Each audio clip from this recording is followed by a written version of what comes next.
Hola, hola. El mundial más grande de la historia ya tiene a sus 48 participantes y además un cambio. Sabemos que España puede ser campeona del mundo y que Francia no. Ya les explicamos por qué, porque arranca fuera de juego.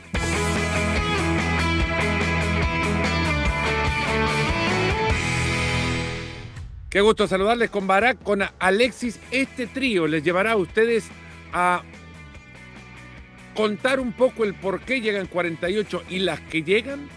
Y además, Alexis, saber por qué Francia no puede ser campeona del mundo.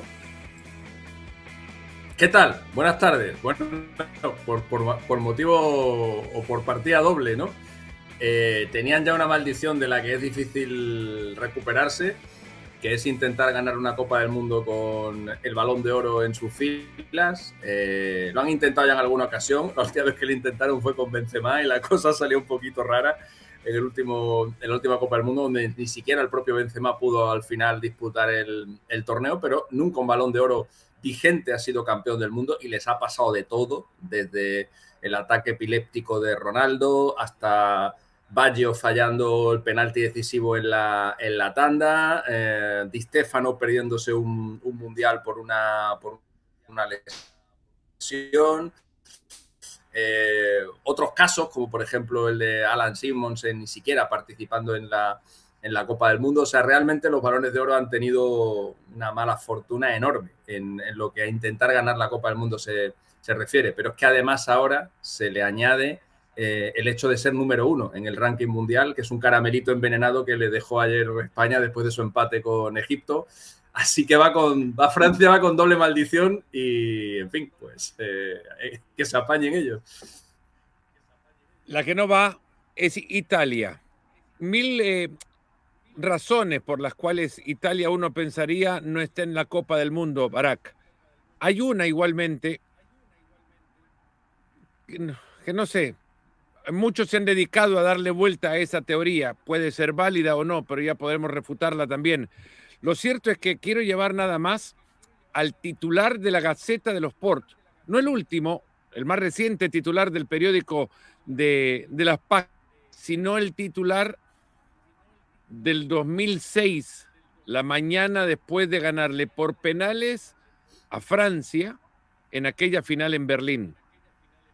Y tutto vero, decía. En italiano, es todo verdad. Lo mismo podría decirse ahora, Barak, y tutto vero. Parece mentira, pero es verdad. Italia no estará en la Copa del Mundo por tercer mundial consecutivo. Nadie, pero nadie en el fútbol, Barak, habría en algún momento en su vida dado crédito a esta sentencia, porque de verdad es así. Y tutubero, es todo verdad. Cuando iban 16 selecciones a la Copa Mundial, ya era muy difícil pensar en una Italia que se quedara fuera. Una vez sí, le pasaba a casi todos, ¿no? Menos Alemania, Brasil. Pero dos veces seguidas, tres, no. Pero iban 16, insisto, ¿no? Estaba caro ir a la Copa Mundial. Luego fueron 24, luego 32. Cuando supimos que iban a ser 48, casi que dimos por descontado que iba a estar ahí Italia. Y claro que hay muchas razones y hay muchas historias y todo empezó mucho antes, ¿no? Si nos vamos a las Copas Mundiales del 82 y del 2006, cómo Italia en sus peores momentos era capaz de ganar la Copa Mundial, en los momentos de peor crisis, ¿no? Totonero 82, Calciopoli 2006, un desastre absoluto. E Italia creció pensando que no importa qué desastre fuera a nivel administrativo, Italia solamente con la camiseta iba a llegar y iba a ganar copas mundiales o por lo menos iba a competir en ellas, ¿no? Porque la historia sí se lo decía. Pero bueno, los tiempos cambian y Italia ha hecho muy poco para cambiar su tendencia porque quedarse fuera de una Copa Mundial, como le ocurrió en 2018, puede pasar. Es grave, más cuando venías de lo que venía Italia en 2010 y en 2014, de no pasar ni siquiera la fase de grupos. Pero puedes entender, mira, trajo un mal ranking, le tocó España, le tuvo muy mala suerte que le tocó España en el grupo y solo pasaba uno, y entonces le tocó Suecia en el repechaje y Suecia tampoco es fácil y quedó fuera. Vergonzoso sí, pero puede pasar. pero después que Suiza, ¿no? Que Suiza te manda el repechaje, pues que el repechaje se vaya a Suiza, ¿no? ¿Por qué Italia? Entonces, Suiza te manda el repechaje camino a 2022. Ya no es Suecia la que te echa, es Macedonia del Norte. Y si no hubiera sido Macedonia del Norte, hubiera sido seguramente Portugal que te esperaba en la final. Es decir, el destino estaba ahí otra vez para Italia. Y ahora en 2026, con más cupos, con selecciones que realmente en esta Copa Mundial tenían la gran oportunidad de asistir, pues Italia no puede primero con Noruega, es que ni compite, ¿no? No es que no pueda con una gran selección como Noruega, es que Noruega le pasa por encima en Italia, en San Siro y en Noruega también. Y luego es que contra Bosnia-Herzegovina. Bosnia-Herzegovina cuando tenía a Dzeko en su mejor momento, cuando tenía a Misimovic, cuando tenía a Pjanic, pues no era una selección para competir con Italia, pero podías pensar, ojo, con Bosnia-Herzegovina. Esta Bosnia-Herzegovina es increíble que pueda derrotar así a Italia. No solamente derrotarla, ¿no? Porque, y ya voy a acabar. Hace 4 años contra Macedonia del Norte todavía le podía quedar la coartada a Italia y decir, mira, disparamos, llegamos, no la metimos. Ellos llegaron una vez y nos anotaron. Aquí cuando eran 11 contra 11, es que le estaban apedreando el rancho a Italia. Alexis, es increíble. Podremos definirlo de cualquier manera, podríamos cada uno pensar lo que quiera pensar de cómo reaccionó al enterarse que Italia no va. Jamás nadie imaginó que no iba a ver a Italia en una Copa del Mundo, mucho menos no verla en 3 Copas del Mundo consecutivas. Esto es insólito, me parece hasta mentira estar pronunciándolo ahora, decirlo como te lo estoy diciendo. Razones infinitas para el por qué Italia no va al Mundial y quizá unas más válidas que otras. Lo cierto, y esto no es ninguna pregunta y solo te pido me acompañes, no sé si a vos te ha pasado y creo que no te ha pasado por donde estás, porque estás en España y España de los fracasos, no sé, hace cuánto que no se dejó de aprender. O si en realidad hizo siempre algo después de los fracasos, pero lo que le está pasando, lo que le sigue pasando a Italia es producto de fracasar y no cambiar. Y esto es para cualquiera que escuche ahí, que esté cerca de la dirigencia del fútbol, que siga viviendo estas cosas y que piense que cambiar de entrenador es la solución. Porque no pasa por ahí. A ver, el cambio no es ese. Yo llevo todo el día pensando si ha habido alguna cosa más improbable en la historia del fútbol que esta, y no se me ocurre ninguna. Hemos vivido grandes sorpresas a la propia Italia, hemos visto cómo Corea del Norte la elimina en un mundial, hemos visto, no sé, Argentina 3 años sin perder y de repente debuta en un mundial y pierde contra Arabia Saudita, hemos visto a la España desde el Bosque, un equipo prácticamente imbatible y de repente se planta en unas semifinales de Copa Confederaciones y le gana Estados Unidos. Pero son casos aislados, es un partido, es un accidente, es un granito de arena en una historia enorme que es la historia del fútbol. Pero que se repita 3 veces un acontecimiento así, y además, como muy bien decía Barak, a medida que el Mundial se ha ido haciendo cada vez más ancho y no más estrecho, es decir, a medida que el Mundial va albergando cada vez a más selecciones, esto parece como que es transparente a Italia, que sigue cometiendo los mismos errores. Yo creo que hay un problema dirigencial, obviamente, en la Federación Italiana. Creo que ese es el principal problema que hay y solamente hay que escuchar ayer al presidente de la Federación Italiana para entender que el problema es serio y es grave. Pero claro, cuando, como bien decía de nuevo Barak, estás acostumbrado a ganar Copas del Mundo en situaciones críticas, con escándalos, con problemas con las apuestas, cuando tu mejor jugador de repente lleva 1 año sin participar en competiciones oficiales por otro escándalo y de repente se convierte en goleador y máxima estrella del Mundial, como le pasó a Paolo Rossi en el año 82, es como que estás acostumbrado a que todo da igual, ¿no? Porque tú al final eres Italia y al final lo vas a acabar consiguiendo, ¿no? Y ayer, pues el propio presidente de la Federación Italiana lo primero que hace es confirmar a Gattuso, ¿no? Cuando yo creo que por mucho que haya trabajado, por muy bien que lo haya hecho, no puedes confirmar a un seleccionador que ha dejado a Italia fuera de una Copa del Mundo en la que participan 48 países y en la que te ha echado Bosnia. En cuanto a las causas o los motivos, más allá de los aspectos dirigenciales, Si nos vamos a lo que pasa en el terreno de juego, lo que pasa en el terreno de juego es que ahora mismo en Europa hay una élite que la conforman 7, 8 selecciones y en esa élite no está Italia. No. Desde el momento en el que tú y hay una cosa para sumarle, Alexis. Esto viene acompañado de una eliminación del mejor equipo italiano de la temporada del Inter a manos del Bodo Glimt de Noruega. Conjunto que no tiene en la colección individual futbolistas que puedan compararse con la colección de futbolistas que tiene el Inter. El Inter no representa a la selección italiana y esto creo que puede ser considerado también un punto desde el cual se analiza el por qué Italia fracasa, porque su mejor equipo no tiene en su fila futbolistas de jerarquía que compongan la selección italiana. ¿Hay futbolistas del Inter en la selección? Claro que los hay, pero futbolistas que del Inter pasen a ser el mejor jugador del Inter, a ser el mejor jugador de la selección italiana, no hay. No hay. Es más, tuvieron que recurrir en un chico que no sé cuántos partidos tienen en la selección, en Pío Espósito, para que se convirtiera en el primer encargado de patear el penal en una tanda que tiene a Italia al borde de la eliminación. Hay una cosa y una teoría que da vueltas, ahora se viraliza mucho y porque todos tenemos derecho a opinar, es cierto, no todas las opiniones serán válidas, y quiero nada más contrastar con ustedes si lo consideran de esta manera. Se dice que Italia no va porque tiene muchos extranjeros en sus equipos. La liga italiana tiene en sus equipos o tiene en sus planteles, sí, menos extranjeros de los que tiene Inglaterra, que sí está en el Mundial. Esa teoría, para mí, a partir de ahí se invalida. No es negar la entrada a los extranjeros, es amplificar la oportunidad de los tuyos.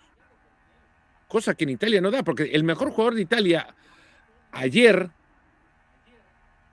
o con mayor regularidad si quieren, de los últimos partidos con la Azzurra o en esta temporada con su club, dígame si me equivoco, no es Sandro Tonali, para mí. Sí. Tonali juega en el Newcastle, mitad de tabla del fútbol inglés. ¿Cómo Tonali no juega en Italia? No tiene que ver si Tonali está o no está en Italia. No, pero sí tiene que ver, a ver, tiene, está claro, y con eso iniciaste, que no hay una razón. No hay 1000 razones, hay muchas más, ¿no? Pero, aunque por supuesto no compro la idea de los extranjeros porque se desbarata tan fácil como tú lo dices, sí hay que tomar en cuenta que a la Serie A siempre fueron los mejores extranjeros, o durante décadas enteras, ¿no? Los jugadores italianos entrenaban y competían cada semana contra los mejores del mundo. Ahora, que los mejores extranjeros ya no vayan a Italia no se justifica, obviamente, y va a explicar por qué Italia no va a 3 mundiales. Los mejores extranjeros tampoco van a Suiza. Suiza es una liga de 12 clubes y Suiza siempre está en octavos de final de cada Copa del Mundo, ¿no? No puedes reducir a lo que pasa en tu liga. Pero ciertamente, por lo menos para explicar por qué Italia ya no está en la superélite de la que habla Alexis, no para justificar que no vaya a los mundiales, sí hay que pensar un poco en que no es que Italia esté plagada la Serie A de extranjeros, sino que está plagada de extranjeros de segundo nivel contra, no que le quiten el puesto a jugadores italianos.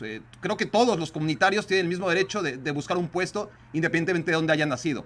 El tema es el roce, ¿no? Entrenamiento a entrenamiento, partido a partido, como compañeros, como rivales, que a Italia cada vez llegan peores futbolistas. Hay otro en ese camino también, Barak, Alexis, y es que teniendo, es cierto, es naturalizado, pero habiendo sido el capo canonieri del fútbol italiano una temporada atrás, Matteo Retegui no ha considerado Italia para continuar su carrera. Esto también es parte, no digo, no es el problema, pero lo que acaba de decir Barak, sumando a que ya ni siquiera un delantero en buen momento considere que es Italia el lugar donde deba continuar y se vaya a Arabia Saudita para seguir y regrese a la selección siendo un inferior futbolista al que fue cuando salió del fútbol italiano, también te empieza a explicar por qué Italia está donde está.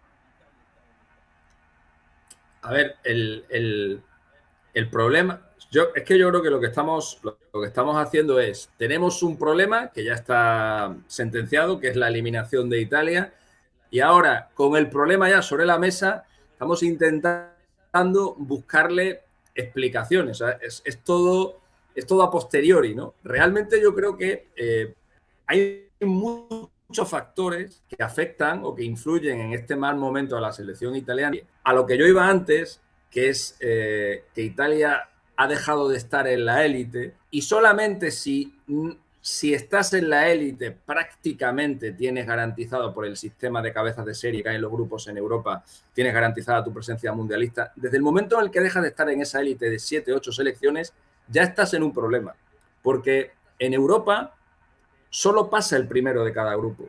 Y una vez estás en la repesca, ahí te puede pasar cualquier cosa. Pero eso que le ha pasado a Italia en una repesca, le podría pasar a Alemania, a la que hemos visto hace poco perder con Eslovaquia 2-0. Y si tú pierdes con Eslovaquia 2-0 en una repesca a partido único, que puedes jugar fuera de casa, estás ya fuera.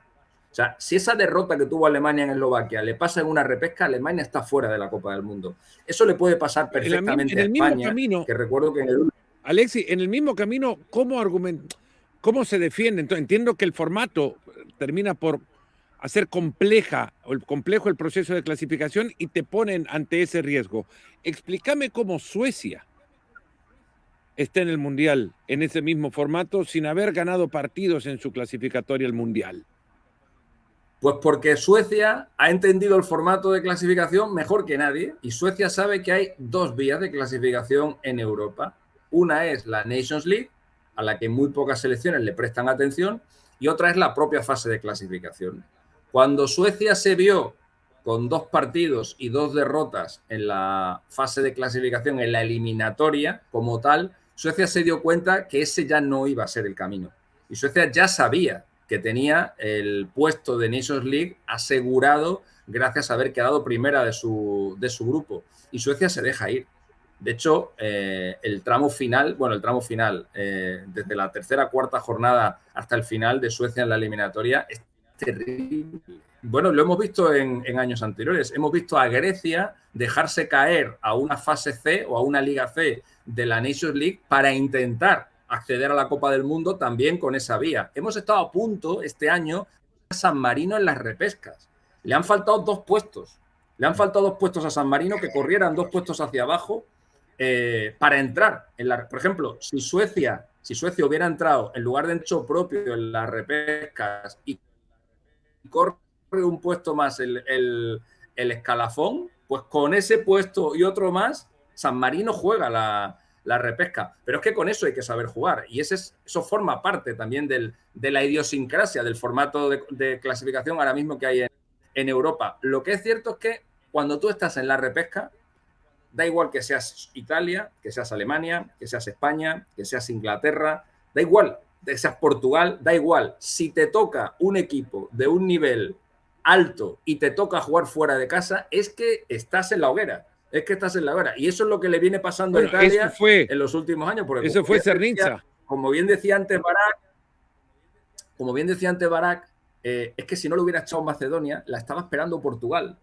Es que entrar en esas repescas es un infierno.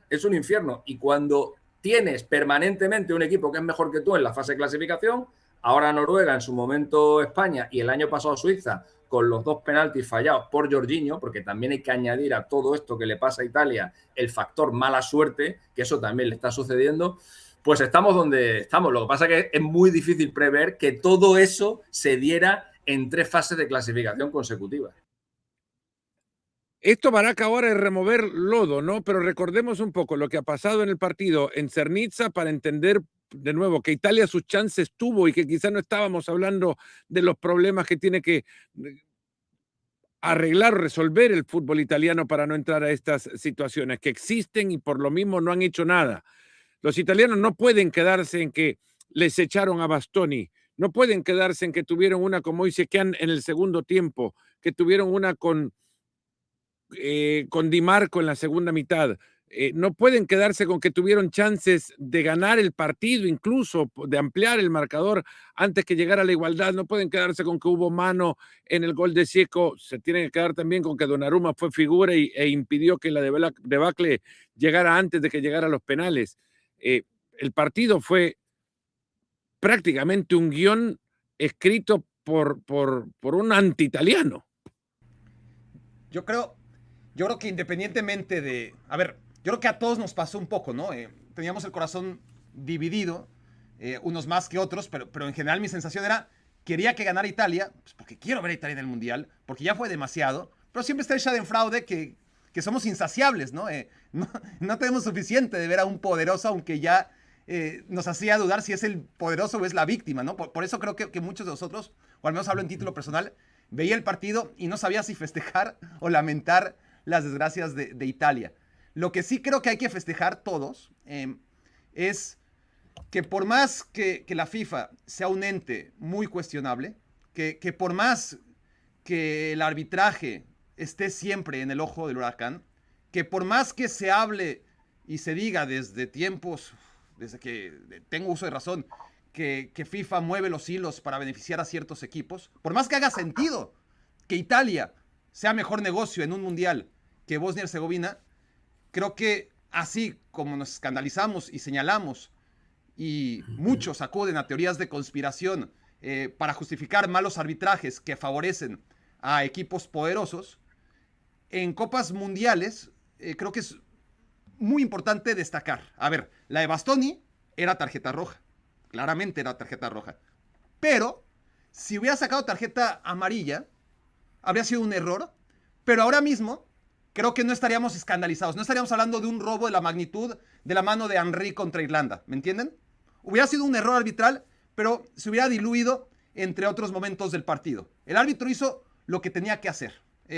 Si creemos en las teorías de la conspiración y en FIFA moviendo los hilos, por supuesto que el árbitro no marca, no expulsa. No era una entrada tan 100% de roja. Si era una manifiesta de gol, sí creo que los tres hubiéramos sacado roja, pero me explico, ¿no? Si hubiera sido amarilla, hubiera quedado como un error, pero no como un error histórico. Y después, o antes más bien, me preguntabas antes de ir al aire, ¿no? ¿Y por qué Italia no fue local? Por más que UEFA y FIFA tratan de proteger a los grandes con cabezas de serie y los hacen prácticamente invulnerables ante las vicisitudes que te ofrece el fútbol moderno y sobre todo la dinámica de la que habla Alexis en UEFA, el hecho de que teniendo el mejor ranking Italia no haya sido protegido, fue protegido hasta el primer partido, ¿no? Porque los 4 primeros del repechaje sí que recibieron en casa. Pero bien la UEFA pudo, qué bueno que no lo hizo, puede decir, bueno, y los 4 primeros, independientemente de sus duelos, van a asegurar los 2 partidos en casa, ¿no? Y no fue así. Bosnia venía de tener un peor ranking FIFA y por cuestiones de sorteo, a un solo partido, fue local contra Italia. Y creo que esto es bueno destacarlo. No solamente destacar lo malo, que hay mucho, y razones para sospechar hay muchísimas, pero creo que el fútbol es tan grande por estas cosas. A ver. Por estas cosas, porque Italia, a pesar de todo, puede quedar eliminada 3 veces fuera, puede quedar 3 veces fuera de una Copa Mundial. Alexis, ¿quería sumar algo? Sí, no, lo que quería decir es que este mundial, además, es lo más parecido a un mundial jugado en Italia. Es decir, todo esto que está comentando Barak se multiplica por 2 porque yo creo que incluso la propia selección de Estados Unidos a lo mejor tendría menos apoyo en su propio país que la propia selección italiana, porque yo tengo memorias del Mundial del año 94. Bueno, mira lo que dijo Jesse Marsh. Claro. Jesse Marsh, el técnico de Canadá, dijo: yo quiero que el primer partido, considerando que Italia va a clasificar, que el primer partido todos vistan de rojo, si veo camisetas azules las voy a quemar. Claro, es que tanto Italia como la República de Irlanda tienen una colonia en Estados Unidos brutal, pero sobre todo Italia, y las dos se han quedado fuera. Y evidentemente sí creo que eso habla bien en el sentido de anular las teorías conspiranoicas, pero habla mal porque no puede ser que tú te metas en la fase de en las repescas a través de la Nations League y acabes siendo local en el partido decisivo. Eso no puede ser, eso no está bien hecho. Eso descarta teorías conspiranoicas, pero es un formato de clasificación malo. Es un formato de clasificación que está premiando al mediocre, que está premiando al que hace las cuentas, y yo en eso no estoy de acuerdo. Me recuerda bastante a League, que parte de una situación de injusticia brutal para muchos equipos. Y a Italia le ha pasado un poco esto también. Está bien que te haya tocado Noruega, está bien que te haya ganado los 2 partidos, pero hombre, has hecho un grupo mucho mejor que el que ha hecho Suecia, has hecho un grupo mucho mejor que el que ha hecho Bosnia, y hombre, lo mínimo es que te protejan ese ranking y que por lo menos tengas el derecho de defender esa base de clasificación mejor que la de tus rivales, jugando al menos los partidos en casa. Pero es que aquí no se protege nada, solamente se protege en la primera fase y en la segunda ya es sorteo puro. Bueno, es lo que hablábamos antes, forma un poco parte de todo ese conjunto de casualidades y de mala suerte que le ha pasado a Italia. Otra es que tengas una tanda de penaltis, probablemente la más importante de tu carrera, y sea la única que pierdes con tu selección, porque Donnarumma había ganado todas las tandas de penaltis que había disputado con Italia y había ganado todas las tandas de penaltis menos una que había disputado a nivel de clubes, porque para mí, junto con Bono y con el Dibu Martínez, son los 3 mejores para penaltis que ahora mismo en el mundo. Y justo el día en el que más lo necesitas es el día que Donnarumma no para ningún penalti. Es que se juntaron demasiadas cosas. Es el día que le roban también el papel donde tenía anotado cómo iba a patear cada uno de los pateadores bosníacos en la tanda.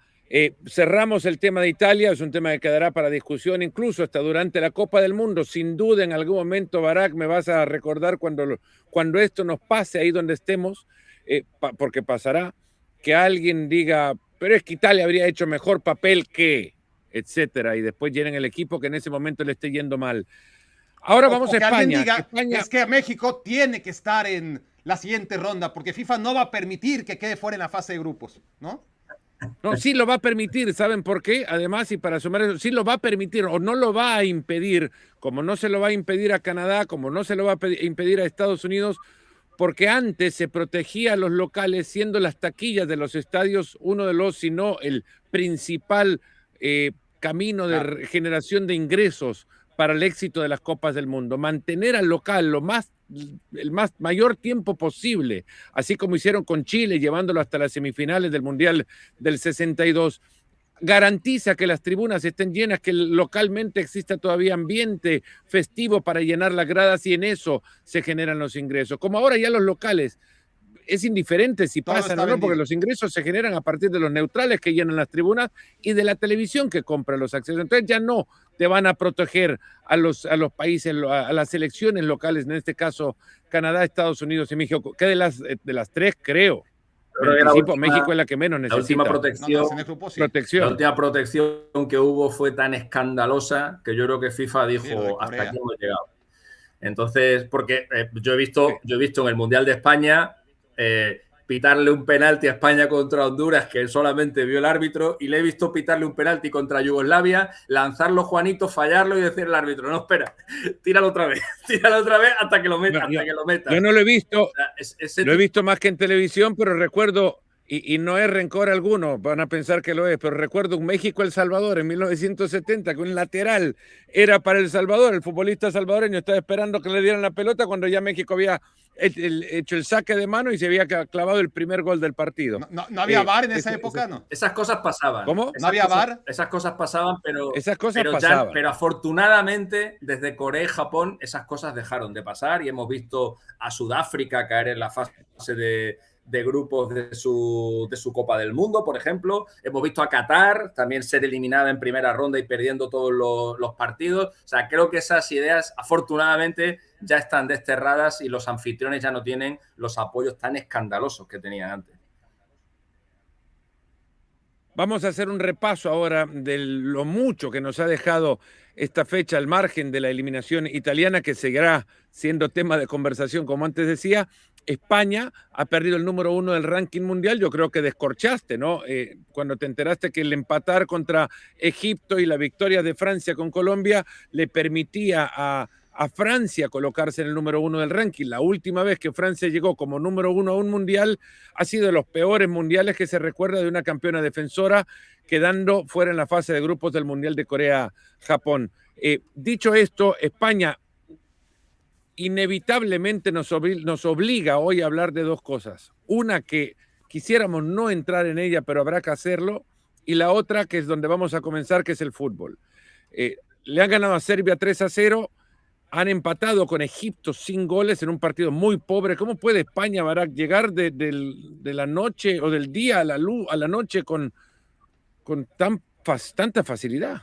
Bueno, es un cúmulo de cosas, ¿no? Es decir, el rival, aunque parece que no, es más disciplinado, más competitivo, defiende mejor. para empezar hay un rival. Segundo, hay un cansancio acumulado y desde mi punto de vista, cada historia es diferente, obviamente, cada grupo de trabajo es distinto. Aquí fueron convocados a 2 partidos, necesitaban comprobar que están bien parados, que siguen en el nivel en el que han estado siempre, hacen un partidazo contra Serbia y se relajan en el segundo partido sabiendo que están donde quieren estar. Yo tengo esa interpretación. Alexis, en el fútbol, puntualmente, tuvo una excepcional demostración contra Serbia y luego un partido donde daba la sensación que el compromiso les incomodaba a varios. Lamine Yamal ha jugado los 2 partidos, además, tomando en cuenta de dónde viene y hacia dónde va y sobre todo los compromisos que tiene su club. De la Fuente, amigos, no está haciendo en el Barça. Bueno, a ver, lo primero, respecto del caso de Lamine Yamal, Lamine Yamal se salta las fechas FIFA de octubre y de noviembre. Lamine Yamal no iba con la selección española desde la fecha FIFA de septiembre. Con lo cual, lo que ha hecho Luis de la Fuente es darle parte de los minutos que no pudo darle en esas 2 fechas y que sí le dio a otros jugadores que eran o no eran del FC Barcelona. Realmente no creo que Luis de la Fuente esté muy pendiente de la procedencia de los jugadores, entre otras cosas porque la mayoría de los jugadores de la selección española vienen de 2 clubes, que son el Barcelona y la Real Sociedad. Entonces, si el seleccionador estuviera pendiente de dónde viene este o de dónde viene el otro, de cuál es el club al que perjudico, realmente se volvería loco, porque hay una grandísima cantidad de jugadores. Son 8 los jugadores que ha llevado Luis de la Fuente de la Real Sociedad y 9 los que ha llevado del FC Barcelona en su periplo como seleccionador nacional, con lo cual realmente es complicado manejar ahí el tema de los tiempos. Y respecto a lo que pasó en el partido de ayer, pues yo creo que es bastante evidente, ¿no? Solamente hay que mirar la alineación titular que presenta ayer España, en la que España tiene un montón de gente que puede organizar el juego y ninguno de ellos estaba ayer sobre el terreno de juego. No estaba Zubimendi, que estaba lesionado, no estaba Rodri, que salió en el segundo tiempo, no estaba Pedri, que salió en el segundo tiempo, no estaba Fabián, que está también lesionado, y al final España saca un centro del campo totalmente circunstancial, con jugadores, algunos que llevan bastantes años sin aparecer por la selección española, como es el caso de Carlos Soler, con un debutante, como es el caso de Barrenechea, con Dani Olmo, que es lo más parecido a un titular que tenía ayer España, pero sin ser titular, porque realmente creo que el centro del campo titular de España ahora mismo es Rodri, Pedri y Fermín. Yo creo que Dani Olmo queda ahí ahora mismo en un segundo plano, como empezó la pasada Eurocopa, aunque la terminó siendo titular, y desde ahí se explica que España no tuvo juego, no tuvo centro del campo, y el primer tiempo, incluso en muchos momentos, se vio superada por Egipto. Creo que eso tiene que ver con 2 cosas. Lo primero es que Luis de la Fuente quería testar a otro tipo de jugadores, porque yo creo que los titulares, el equipo titular que va a presentar España en el primer partido contra Cabo Verde es el que vimos de inicio contra Serbia, con algún cambio en función de que se recupere o no algún jugador, pero ese es el equipo titular. Y ayer, pues, Luis de la Fuente creo que intentó hacer algún test, ver cómo congeniaban algunos jugadores que no son habituales en la selección española, y lo segundo, que tampoco había gran cosa en juego. Es verdad que acaba subiendo Joan García a intentar, que eso me sorprendió bastante, a intentar rematar un córner para recuperar ahí el puesto 1 en el ranking FIFA. A mí me llamaron de la Federación Española el día antes por la mañana para que les hiciera un dibujo de cuáles eran las opciones de cara a terminar en cada una de las posiciones en el ranking FIFA, lo cual me sorprendió bastante porque digo, joder, tampoco es tan importante, ¿no?, llegar a una Copa del Mundo siendo 1, 2 o 3, sobre todo porque cuando las distancias son tan pequeñitas como las que hay entre Francia o Argentina y España, al final en el primer partido del Mundial todo eso se va a sacudir con la cantidad de puntos que se mueven en un Mundial, ¿no? Pero sí que es cierto que parece que había cierto interés en la Federación Española por llegar como número 1 a la Copa del Mundo, y eso se vio con esa acción final ahí de Joan García intentando rematar un córner en un partido amistoso, que es algo que yo no había visto nunca. Lo he visto en partidos de competición, pero en partidos amistosos no lo he visto más allá. Pero más allá de eso, creo que España ayer no tenía una necesidad perentoria de ganar, era la necesidad era más de dar descanso y de probar otro tipo de cosas, y por ahí, junto con una buena selección que tiene ahora mismo delante, como es el caso de Egipto, yo creo que por detrás de Senegal y de Marruecos y junto con Argelia probablemente es es élite ahora mismo en África, y bueno, pues lo juntas todo y sale el partido que salió. Un partido, Alexis, que da pena, de verdad, tener que conversar sobre esto, pero es algo que ha dado la vuelta al mundo y que, tomando en cuenta que España será sede del Mundial dentro de 4 años, que el Mundial lo comparte además con una nación islámica, cuya mayoría de ciudadanos practican la religión, son musulmanes practicantes, como es Marruecos, que es además con la que disputa si es sede o no de la final del Mundial, que después de lo visto ayer, deja a España muchos pasos atrás de poder conseguirlo. Por detestable que sea el evento, es necesario tomarlo en cuenta porque hay que separar, creería, las variables. El fútbol no es un deporte violento. Se dice, no, la violencia en el fútbol. No, el fútbol no es un deporte violento. El fútbol es un deporte como todos. Es el deporte del escenario más grande que existe entre todos los deportes. Discutible si lo quieren hablar con cricket en la India, por ejemplo. Pero el fútbol a nivel universal es el deporte que más afición arrastra. Y es el que ofrece, por mayor frecuencia también, mayores escenarios para que dentro de ellos se escondan o a partir de esconderse en una multitud lleguen personajes oscuros de nuestras sociedades a exponerse. En esto con que para expresarse hay libertad. Hay libertad para la expresión una vez si la expresión no cruza la línea de la ofensa a otro grupo social. En la tribuna del Cornellà del Prat saltaron aficionados expresando un mensaje xenófobo contra la religión musulmana o aquellos que la practican. Mensaje que derivó en una que quiero me definamos ahora y a partir de ahora creo que lo vamos a concentrar en los procederes para no catalogar a nadie de nada porque España no es racista, tiene un problema de expresión en los campos que derivan en actitudes racistas. No solo esto, lo que ha pasado con Vinicius anteriormente. El proceder de la Federación de Fútbol de España no tuvo que ser otro, y no lo pregunto, Alexis, sino te lo sentencio prácticamente, que suspender el partido. Totalmente. Momentánea o permanentemente. No, totalmente. El partido de ayer se tendría que haber suspendido. Porque eso mismo que tú dices, y que a mí me ofende profundamente que digan que España es un país racista, porque al final es tomar el todo por una parte y es generalizar y extender el comportamiento de unos pocos a la totalidad de un país. Eso mismo es lo que ayer hicieron muchos, que es insultar a todos los practicantes de una religión, como es el caso de la religión musulmana, y no nos olvidemos que la cosa empezó mucho antes silbando el himno de Egipto, que ya me diréis qué tiene que ver Egipto en todo esto. O sea, ¿quién ha invitado a Egipto en este entierro?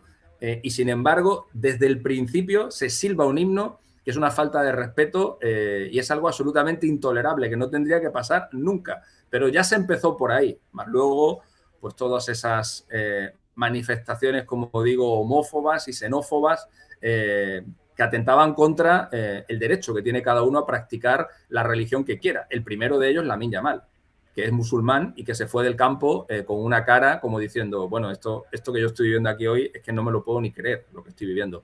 El partido se tendría que haber suspendido y ipso facto hubo unas advertencias que salieron por la mente, no se entendían. Creo que la Federación Española anduvo corta de reflejos y que era un momento de haber dado un paso al frente y haber acabado con un partido que no se tendría que haber continuado. Pero hemos vivido ya tantas situaciones de estas en los últimos tiempos y nadie se atreve a dar ese paso categórico, nadie se atreve a irse de un campo.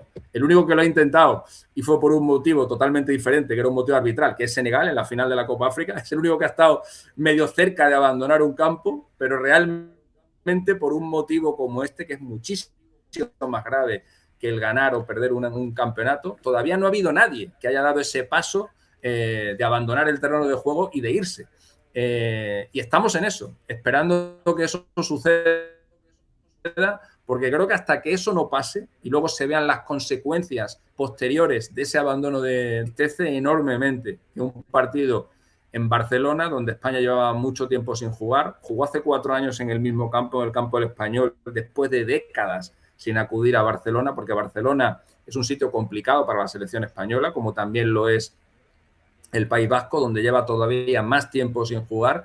Ver el campo lleno de banderas españolas, ver cómo se coreaba el himno de la selección, ver a todo el mundo con camisetas rojas y algunos con la camiseta esta blanca que tanto le ha gustado a la gente, a mí me llenaba de orgullo, pero claro, todo se estropeó a los 10 segundos, cuando ni se respetó el himno de Egipto y luego, pues, evidentemente todo lo que pasó después. Fue una noche muy triste, la verdad, una noche muy triste, y desde esa perspectiva yo entiendo que hay mucha gente que tiene un hartazgo enorme con todo el asunto político que hay aquí en España, lo entiendo perfectamente, pero es que no ese es el sitio para manifestar tu hartazgo. Hay una cosa que se llaman elecciones, hay una cosa que se llama urnas, y es donde la gente pues tiene que manifestarse, donde la gente tiene que decir, pues yo quiero esto y no quiero esto. Pero ir a un campo a ofender gratuitamente a todo un grupo de gente porque tú no estés contento con lo que está haciendo tu gobierno me parece lamentable.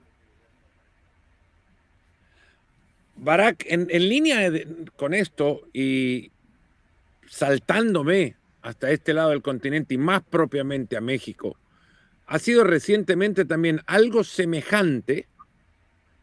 No quiero caer en esto en una ofensa xenófoba, porque no la estoy comparando ni mucho menos, sino la expresión del público en la tribuna en contra de algo, como lo ha sido recientemente la expresión de la afición mexicana que estuvo dentro del Estadio Azteca en el partido contra Portugal en contra de su selección. También se ha convertido en un tema de conversación alrededor de la selección mexicana. ¿Hasta dónde esta libertad de expresión debe ser cuestionada? No, seguro, la primera tiene todos los cuestionamientos posibles. La segunda tiene que ver ya con una preferencia de lo que ven en el campo los aficionados de aquello que les presenta una selección de fútbol. Sí. Hay que dividirlo y ser muy claro en esta totalmente, división. pero caemos en la expresión de la gente en la tribuna. Claro, una cosa es ofender a un grupo, sobre todo si esta es una minoría. Eso es inaceptable en cualquier contexto, de cualquier momento del planeta, y mucho más cuando ya estamos entrando al segundo cuarto del siglo XXI. Y eso es aparte. Los gritos que se dan en México, lo que ocurrió en España, etcétera, etcétera, se analiza de una manera y no tiene nada que ver con lo segundo, que sí obedece, ahí sí, a libertad de expresión, ¿no? A decir, yo vine a un partido, mi idea es apoyar a un equipo, a una selección, y si el partido no está haciendo lo que yo espero, o si no solamente este partido, sino lo que he visto a lo largo de toda mi vida como aficionado, no es lo que a mí me gusta, entonces me voy a expresar. Y eso, cada uno tendrá opinión, si se hace bien, se hace mal, pero no es condenable, ¿no? No entra a una comparativa del otro tipo de gritos en los saques de los porteros, ni mucho menos lo que vimos en el campo del Español de Barcelona. Ahora, yo soy de la idea, la única manera en la que posiblemente aspiras tú como aficionado mexicano, si realmente te preocupa la selección mexicana y quieres cambios y estás harto de que pasen los años, los mundiales, las décadas y el fútbol mexicano siga siendo manoseado por los mismos, cambian jugadores, que es algo natural, cambian entrenadores más que en ningún otro lado, cambia todo, menos, hasta los directivos cambian, ¿no? Los títeres van cambiando, la mano que los mueve sigue siendo la misma. ¿Qué hace posible que el fútbol mexicano sea un negocio tan grande independientemente de los resultados decepcionantes? Pues la gente que va al partido, a los que hacen dinero, les da igual si van a abuchear, a festejar, a animar. Ellos que paguen su boleto, que consuman, que compren la mayor cantidad de cosas que anuncia la selección mexicana, y les da igual. Esa es la prioridad, ¿no? Entonces, si el aficionado mexicano que realmente le interesa la selección y va al partido a abuchear, es mucho más fácil y va a poder tener una implicación mucho más grande no ir. No ir. Si no vas y nadie va y de repente un estadio que suele estar lleno está vacío porque la gente está harta de la selección nacional y sobre todo de la manera en la que esta ha sido administrada durante tanto tiempo, ahí vas a obligar por primera vez a la gente que siempre hace lo mismo porque tiene los resultados que quiere, que son económicos y no deportivos, a cambiar. O a irse a otro lado porque, ¿sabes qué? El fútbol ya no es negocio para ellos.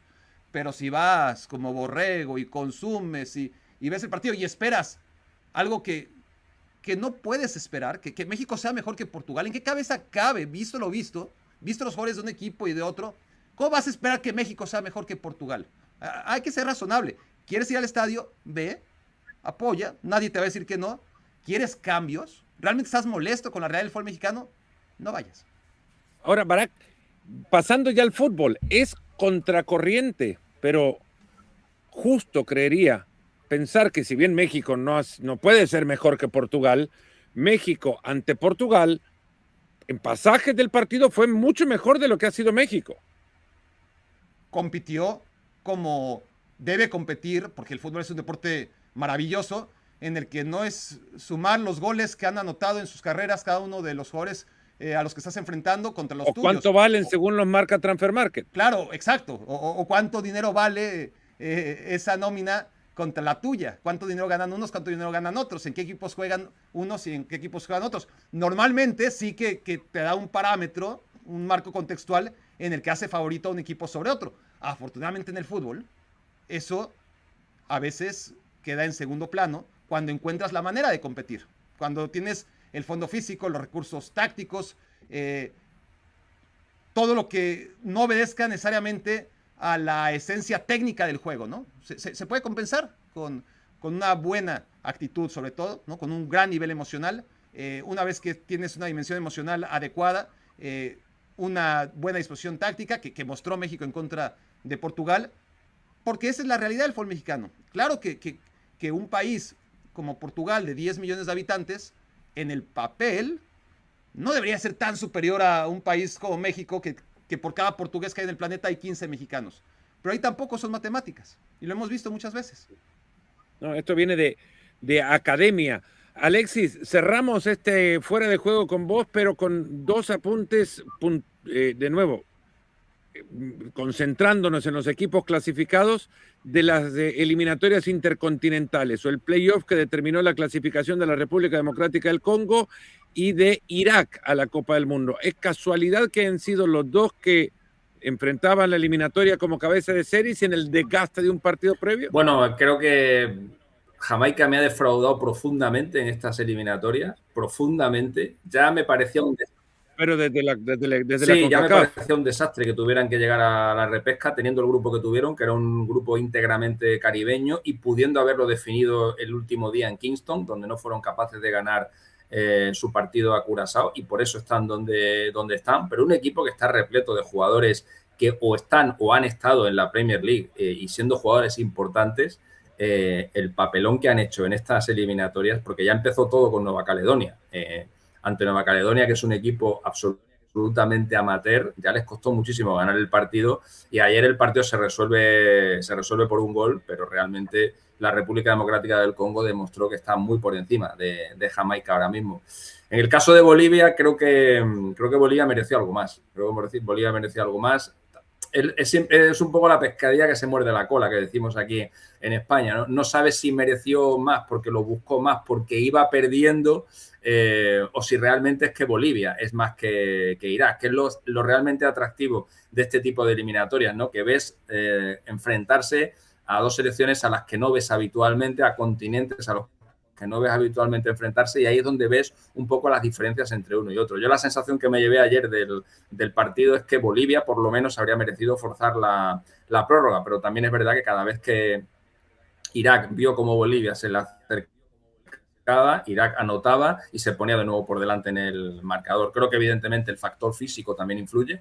Eso es obvio también, el hecho de que tanto la selección de Jamaica como la selección de Bolivia 3 días antes, 72 horas antes, vinieran del esfuerzo que tuvieron que hacer. Creo que también en el fútbol actual de hoy en día la preparación física es absolutamente prioritaria y primordial, y creo que fue un factor que jugó un papel decisivo, pero creo que al final se han clasificado las dos selecciones que, por lo que es el conjunto global de la eliminatoria, más lo han merecido. Insisto, Jamaica tenía todo y lo dejó pasar, y ver realmente, y que me perdonen porque iba con ellos, y el profe Ascar Gorta, que ahí estará en el cielo mirándonos, es amigo íntimo mío y siempre lo fue, pero habría sido un desastre que una selección con los números de Bolivia se hubiera metido en la Copa del Mundo. Esa es la realidad.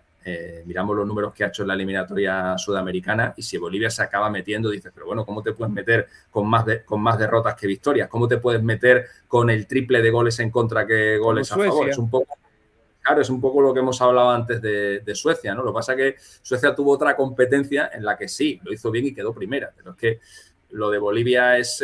bueno, Quiero es cerrar... formato. Pero primera en tercera división, no olvidemos eso, Alexis. Ahorita recuperamos el tema del repechaje intercontinental, pero lo de Suecia hay que decirlo bien claro y fuerte. Se está premiando que una selección histórica como Suecia, una selección finalista en una Copa Mundial, muchas veces semifinalista, ascendiera de tercera a segunda división.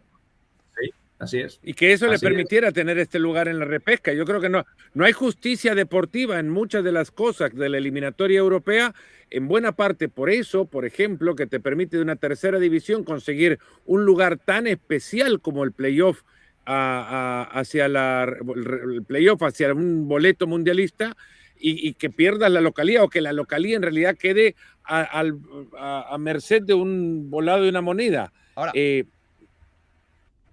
perdón, Fer, hablando de justicia, por lo menos de que las selecciones que más mérito tuvieran en la eliminatoria acaben yendo al Mundial y dándole continuidad a lo que ya venía diciendo Alexis, hay que ver de dónde venían República Democrática del Congo e Irak. República Democrática del Congo de echar a Camerún y a Nigeria, las dos grandes potencias históricas de África.